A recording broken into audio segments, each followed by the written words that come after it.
Greetings and salutations, adventurers, and welcome to Painting with the Dungeon Master. In this very first episode, I'm going to show and explain how I painted a handful of these zombies from the Mantic Games miniatures line. Caveats: I am not a professional painter. Heck, I don't think I'm a good painter at all. So if that's what you're looking for, I'm sorry, but you'll be disappointed. I really enjoyed assembling these miniatures, as a lot of the heads are comically derpy. I am currently running a D&D campaign that has a very heavy focus on the undead, and I realized I didn't have as many zombies as I needed, so I purchased this box, and I'm very pleased with these sculpts. I started with a base coat of spray canned Wraith Bone from the Citadel paint line. After that, I gave a very liberal coat of Reikland's Flesh Shade, also from Citadel. There were about 40 of these miniatures in a box, and I had already painted 26 of them, one in a bluish drowned style, one in a rotted green style, and I wanted to give this last set a more freshly dead look. Zombies are what I would consider a staple enemy for your adventuring party to face. The mechanics are very simple and they can be placed in any setting.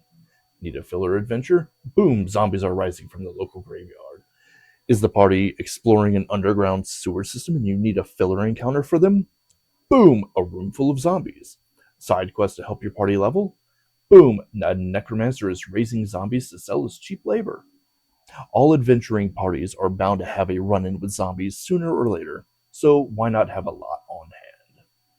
After the Reikland's Flesh Shade, I gave them a very rough dry brushing of Pallid Witch Flesh from Citadel to bring back a pale highlight on the raised surfaces, to make the skin look bloodless and unconditionally dead. For dry brushing, I have found it best to have the brush a little damp to reduce the amount of chalkiness of the paint. You need only a small amount of paint on the tip of the brush and use a dry brush palette to remove most of the paint until you are happy with the way that the ridges look. Then lightly brush the places that would be highlighted. I like to aim for faces to make them more prominent. Any raised details, such as the torn flesh exposing the bones underneath, and the direction that I choose for the light to come from. The trick to dry brushing is not having a lot of paint on your brush and going over the same areas enough time to build up that highlighted effect. Usually 3 to 5 passes, sometimes more. Zombies are very resilient monsters and can be a tough fight for any low-level band of adventurers. In ye olden days, back in 3.5 edition, zombies had damage reduction 5 slashing, meaning that any damage that a zombie takes is reduced by 5, unless if that source is from a slashing weapon or from magic.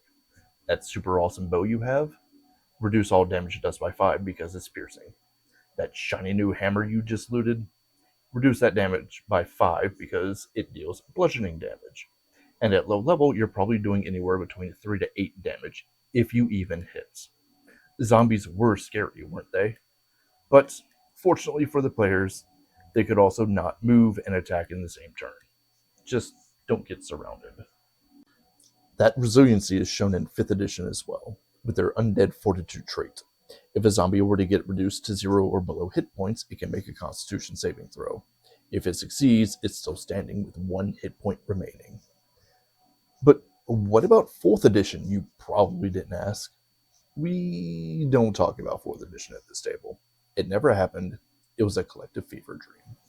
Apparently, I didn't press record for the following steps. Rookie move, I know. For the exposed flesh, I used Sigvold Burgundy to give it that deep, muscly red to contrast against the pale brown flesh. For the intestines, I put on a layer of Screaming Pink and then highlighted with Pink Horror, all of these from Citadel paint line. Now, I hate painting Horde-style armies, which is odd to say because I have painted almost 400 points of Hormagaunts and Termagants from the Tyranid faction. I very much love giving each model a bit of individualism. With these 40 zombies, I ensured that there was a different combination in all the parts as best I could. Then I separated them into different groups, painting the skins and flesh different shades and colors. Then I painted each one in those different groups with different colored clothes. I used Citadel's Mephiston Red, Everland Sunset, Nagaroth Night, Mechanicus Standard Gray. And from the Master Series paint line, Soft Blue and Cat's Eyes Green. For the half-eaten heads and arms, I gave them a base coat of Cadian flesh tone from Citadel, and following a highlight layer of Kislev flesh. Now, there's a lot of details that I missed my first go around painting these models that are only revealed after you painted that area. It's absolutely okay to go back and repaint that area. I missed a lot of open wounds that I then had to go back and paint in with Sigvold Burgundy. Now, for the hair color, I used a small detail brush, and for all the redheads out there, I started with Jericho Orange from Citadel as a base, and then dry brush highlighted with Trollslayer Orange for a nice, vibrant dew. Then followed by Blonde Hair by the Master Series paints. And lastly, Eshin Gray for all of the older geriatric zombies. Finally, everyone's favorite part. I slathered on some blood for the blood god onto their mouths, open wounds, and guts, spilling out onto their clothes and legs. And from the severed snacks. I mean, body parts. I also slathered it onto their hands as I imagined them ripping and tearing into their victims, both for the slaughter and to get to the juicy, delicious offal. There is no such thing as too much blood, right? Well, I hope you enjoyed this video, and if you want to see more content from an OK DM and an OK painter, please feel free to give me a like and subscribe, and leave feedback in the comments section. Please feed me the validation that we Dungeon Masters are oh so desperate for. I hope that you all have amazing adventures, and I will see you all later.